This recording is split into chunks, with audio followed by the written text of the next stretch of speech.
Hey, hello there guys, Proxons here, and welcome back to another Yokai Watch 3 boss strategy guide. In this video we are going to be taking a look at boss strategies for Rongo Swirl, so let's get right into the fight.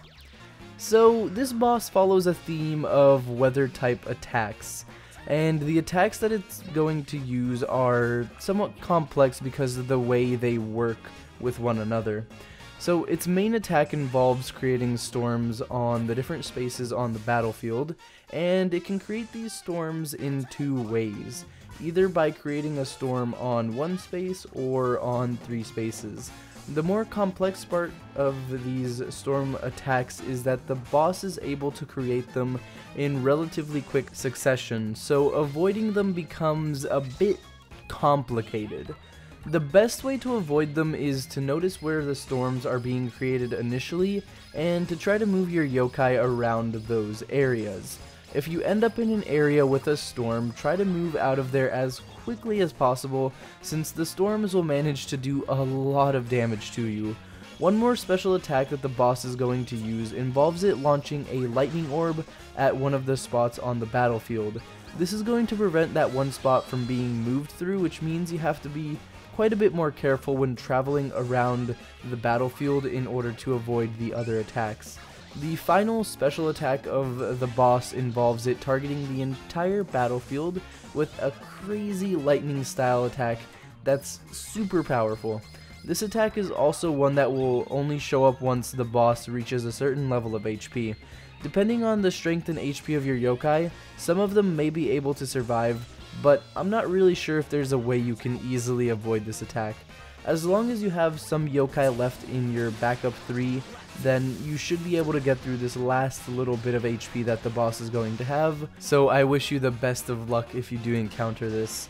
One more small thing is that in the middle of the boss fight, the boss is going to play a small show for you with some pretty nice music, and this sort of is part of the whole drummer theme of the boss, and it's a pretty cool theme that the boss is going to actually play for you, and then from that point on the rest of the fight follows this new music theme, so it's pretty cool.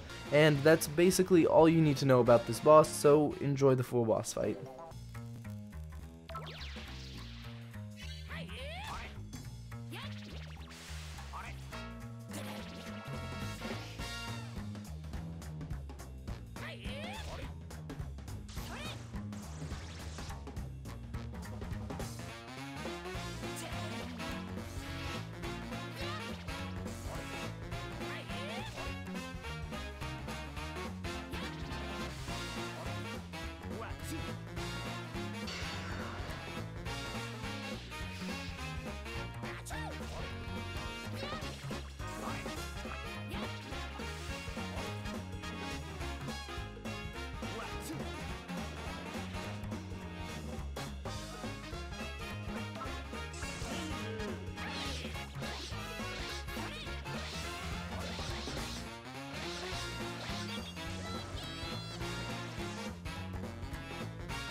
Strike it. 1, 2, 3, 4.